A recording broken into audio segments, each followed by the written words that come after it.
Wire in Washington, great to have you with us on this Tuesday. Breaking news right now as Hurricane Dorian slowly moves its way north, skirting the Florida coast. We have teams deployed in the area. We'll get a live report coming up. Millions on alert there now as tropical storm force winds are starting to hit the coast along with that surge. Meanwhile, though, we're getting a much clearer picture of just how devastating and catastrophic Dorian was to the Bahamas. And I'm joined now via Skype by Theo Neely. He's the Bahamian Consul General here in Washington. Sir, thank you so much for joining us at this pretty difficult time, I imagine. Have you had any contact with your government on the island? What Absolutely, are you hearing right now? I thank you for your time. Thank you for having us on the show. I've been in constant contact, as you can imagine, with the head office and the ministry in Nassau. One of the challenges, as you mentioned earlier, what we're having is because the storm is actually still over Grand Bahama Island, we haven't been able to get in and officially assess all the damages there at this time. And we had heard from your government, sir, that at least 5 people had been confirmed dead. I imagine you expect that number to go up. Any updates on that so far? We don't have any new numbers on that, and we hope it doesn't happen. The 5 that you're reporting is on Abaco Island, which is an island that was affected and damaged with the hurricane, severe damage 2 days ago and yesterday as well. But one of the biggest concerns here is that the storm, the Hurricane Dorian, is moving so slowly and taking longer to get out of the area and taking long for us to get in and provide relief efforts.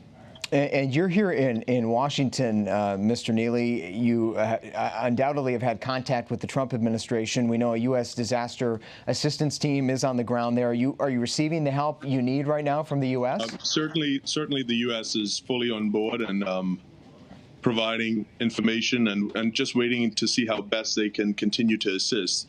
The U.S. Coast Guard has been into Abaco and helped rescue persons earlier yesterday, and that effort continues.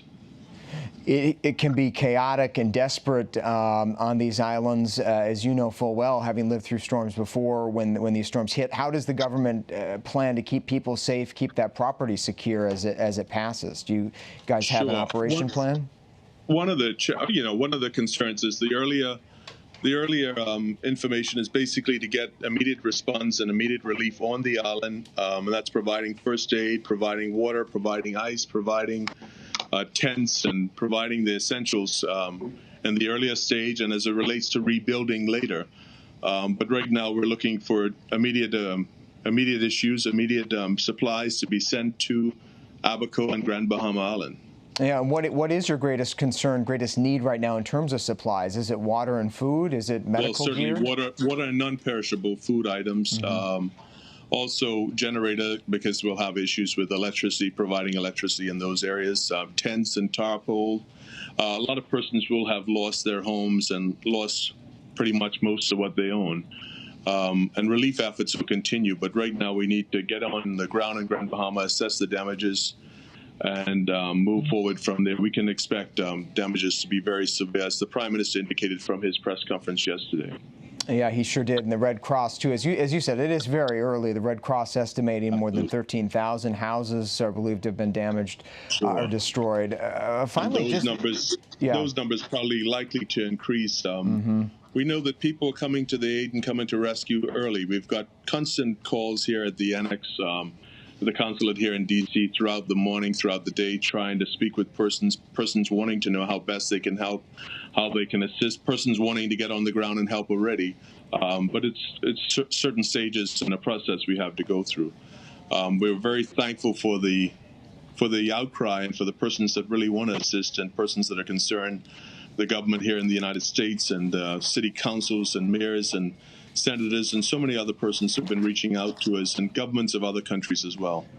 And we know that help will continue to pour in.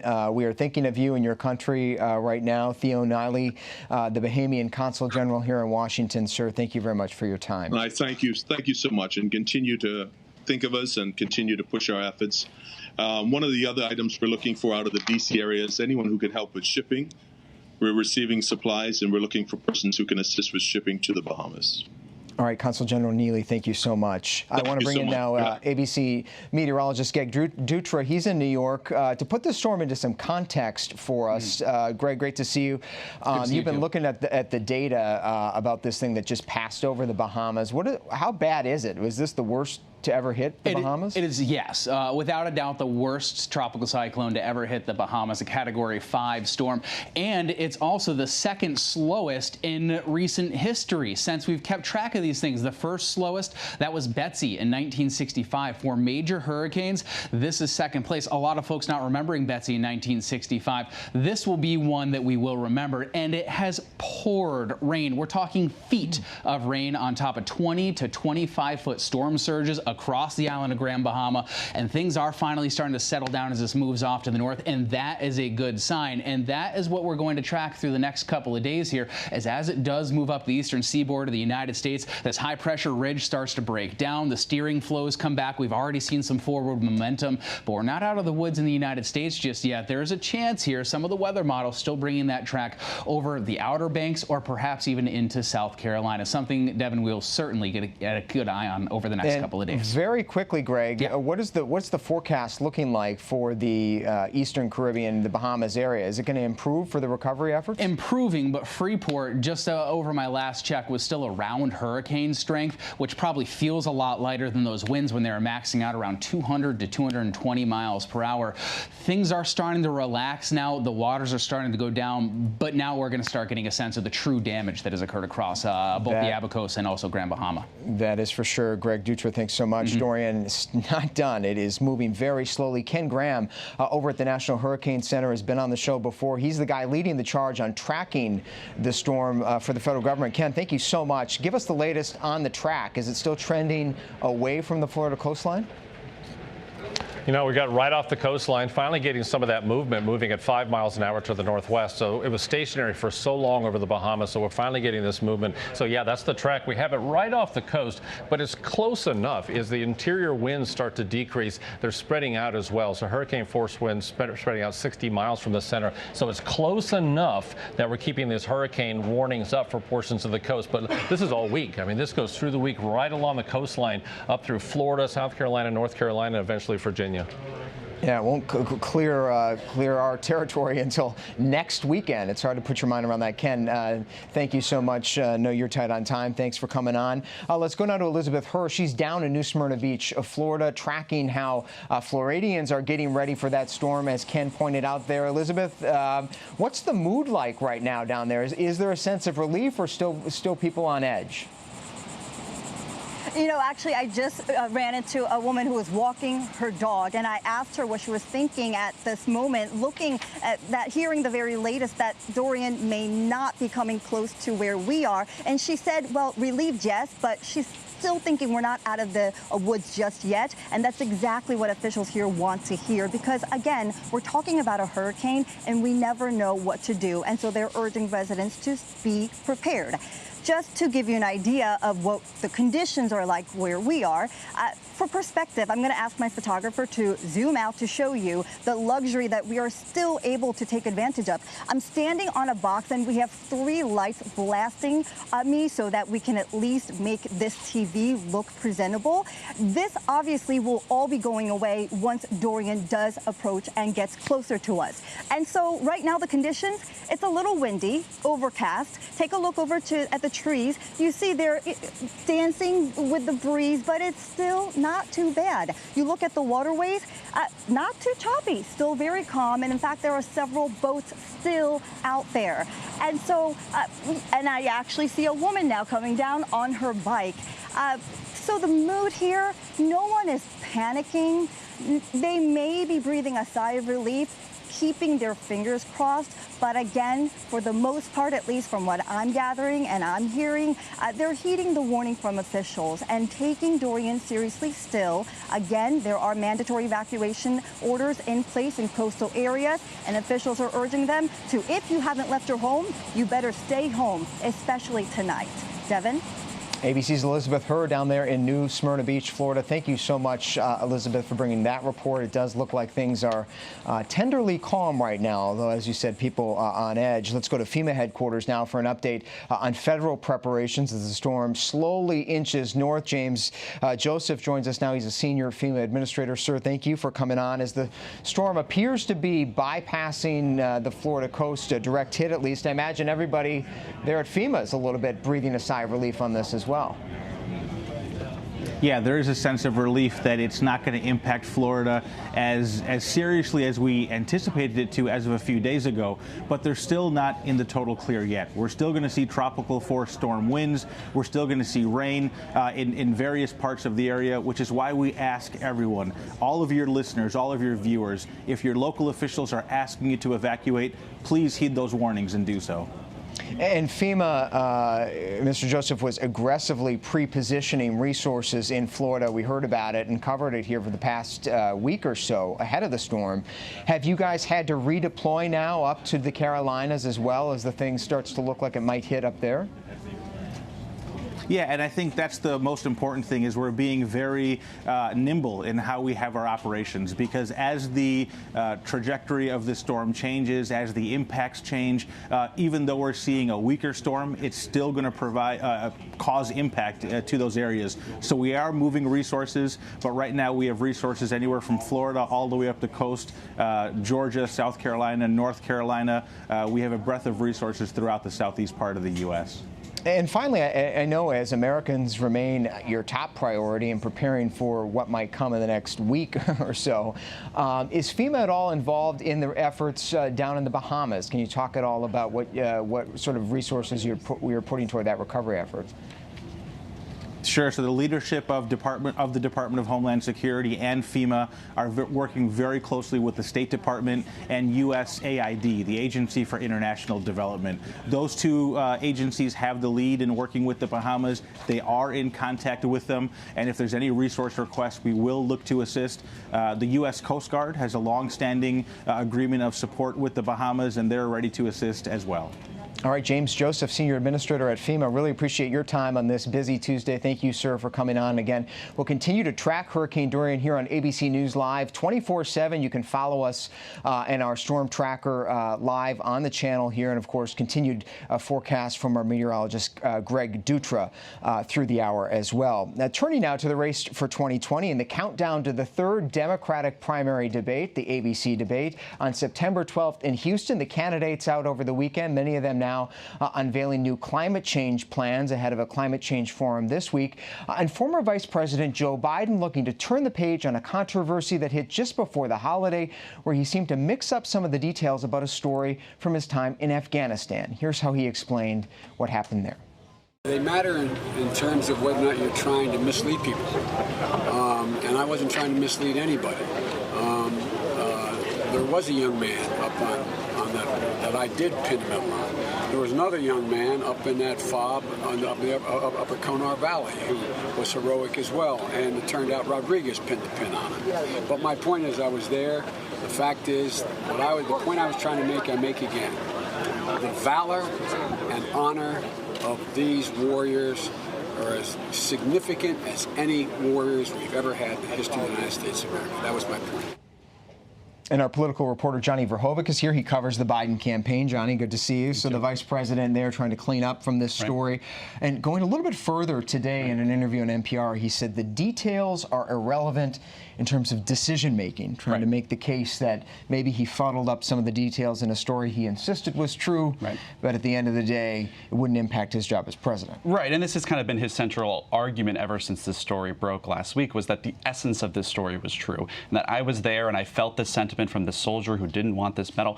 But I think what's really important, sort of to keep this in context, is how people are kind of viewing Joe Biden in this campaign. And he's never really had this sort of level of scrutiny on him. He's, the front runner in all the public polls. And so when this story broke, you're also looking at him in the context of, is this person ready to be president of the United States? Is he still, has he lost a step? That's sort of President Trump's argument. But this story really, has hounded him the last couple days, and he's had to respond to it. And any indication Democratic voters actually care about this? Are we the only ones talking about this? His campaign seems to be implying that this is basically just a fabricated media controversy. But I mean, we haven't even seen President Trump weigh in on this yet. No, and I think from voters that I've talked to on the campaign trail, I think that especially voters that obviously show up to Joe Biden events, they've known him for a long time. He's a known commodity. They trust him, and that's kind of the campaign's argument that, look, yes, this is going to be sort of a media narrative. It's going to be kind of baked in. We're going to have to message against that. When you get down to it, voters actually feel like they know him since he's been around for so long. They know he's prone to verbal missteps. Self-described gaffe machine. Exactly. But again, you're going to see this higher level of scrutiny against Joe Biden throughout this campaign. So as long as he remains the front runner in most of the polls. Yeah, front runner treatment, as they call it. Meanwhile, his campaign had a 45-minute briefing today with reporters on the path forward. We sort of turned the page into the traditional start of campaign season now after Labor Day.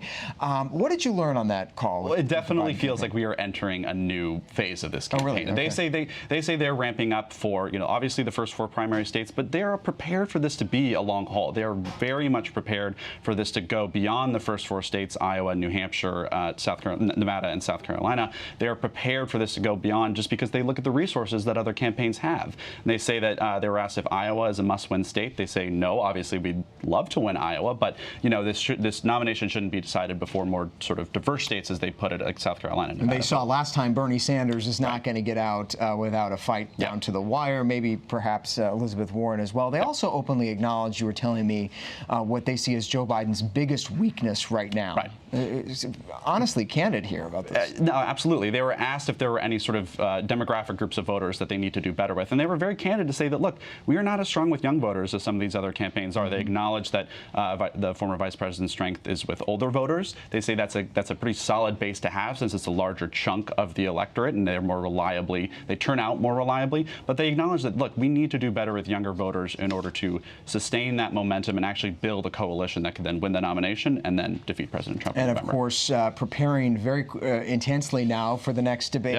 September 12th, here on ABC News, on ABC News Live, on Univision as well. It'll be a big moment in part because it'll be the first time that Joe Biden, the frontrunner, shares the stage with Elizabeth Warren. Those two have not, in the 2 previous debates, had a chance to spar and tangle. They'll be center stage right here on September 12th. That'll be a big moment. Are they concerned about this?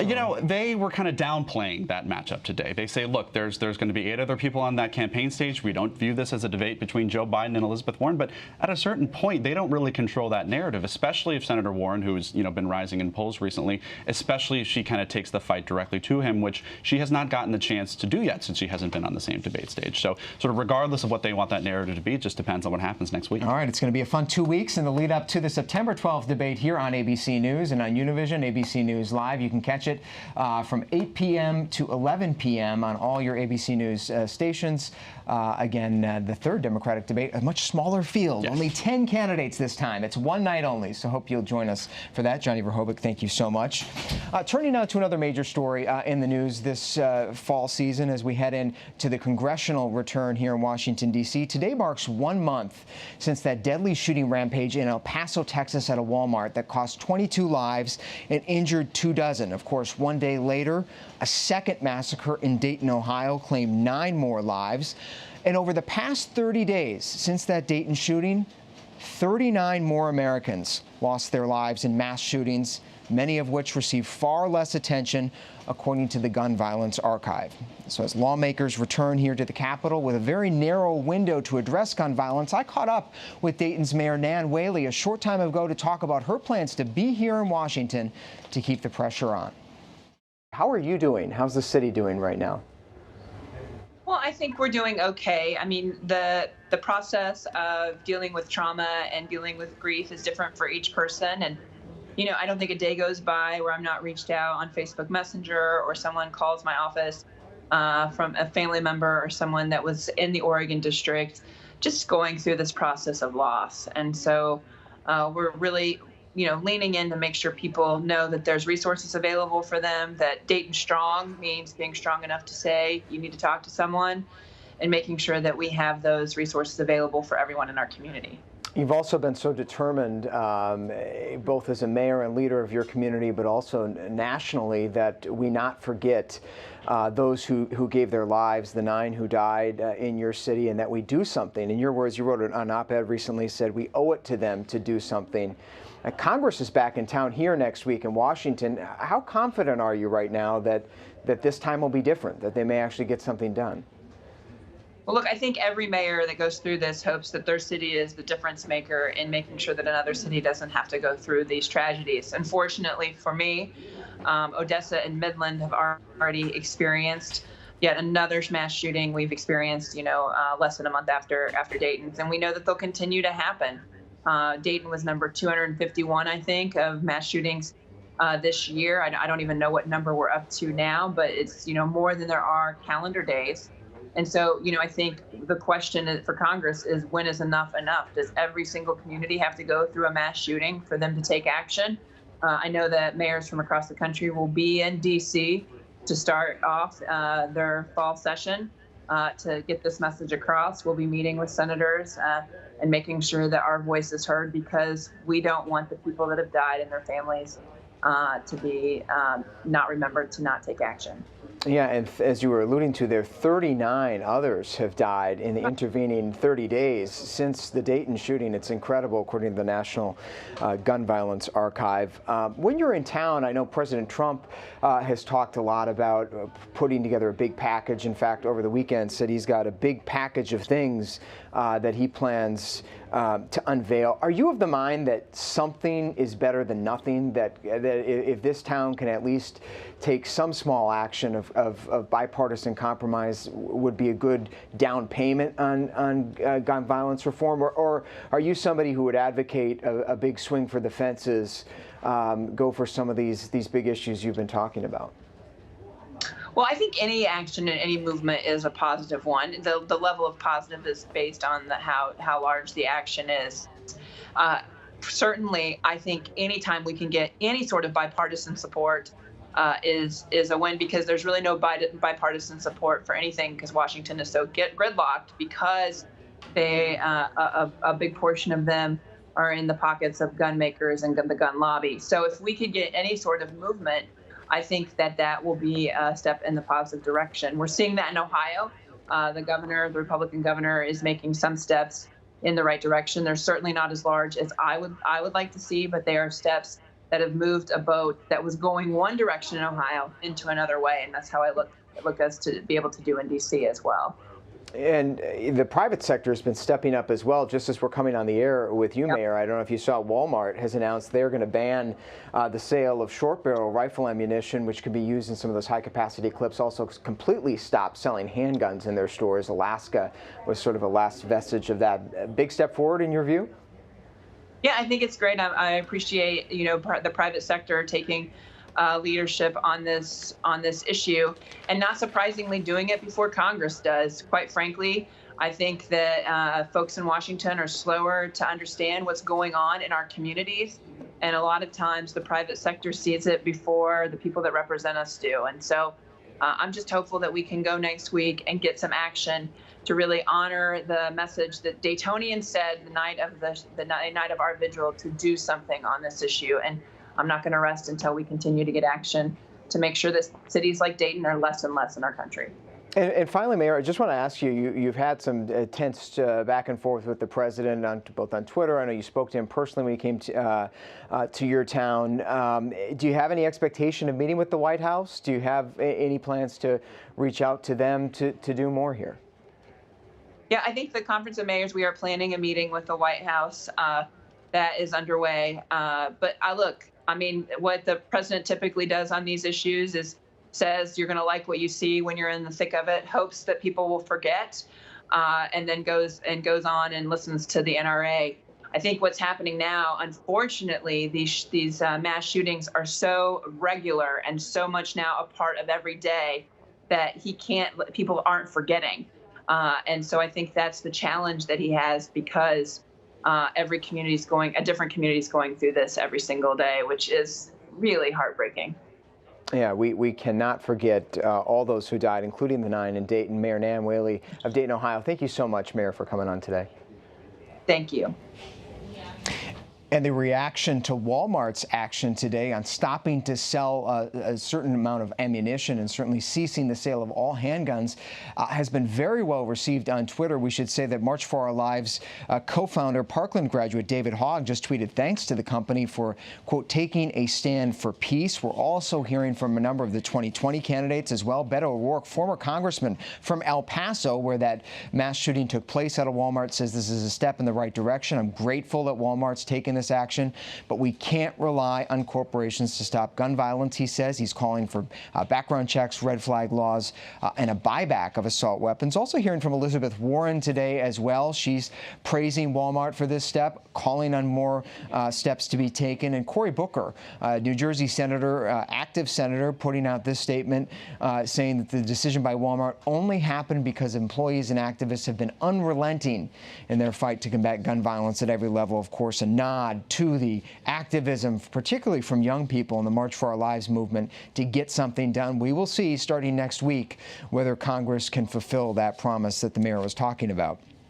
Finally today, an update on a story that we covered here in the briefing room last week. Harvard University freshman Ismail Ajawi from Lebanon is officially back at the school today, beginning classes as the semester gets underway. This is 2 weeks after his visa was revoked and he was sent back to Lebanon just as he was arriving at Boston Airport to begin his time as a freshman at Harvard. At the time, immigration authorities, you'll remember, said he was deemed inadmissible for what they found on his cell phone and social media profile, searched at the airport after he, of course, had been granted a visa months earlier. But following some protests by Harvard University, the administration reversed course. They allowed Ajawi into the school, into the United States, and he is there beginning classes today, keeping a lower profile. We reached out to them, but just wants to get into those books, and we wish good luck to all college freshmen beginning their first semester away at college, which is getting underway this week.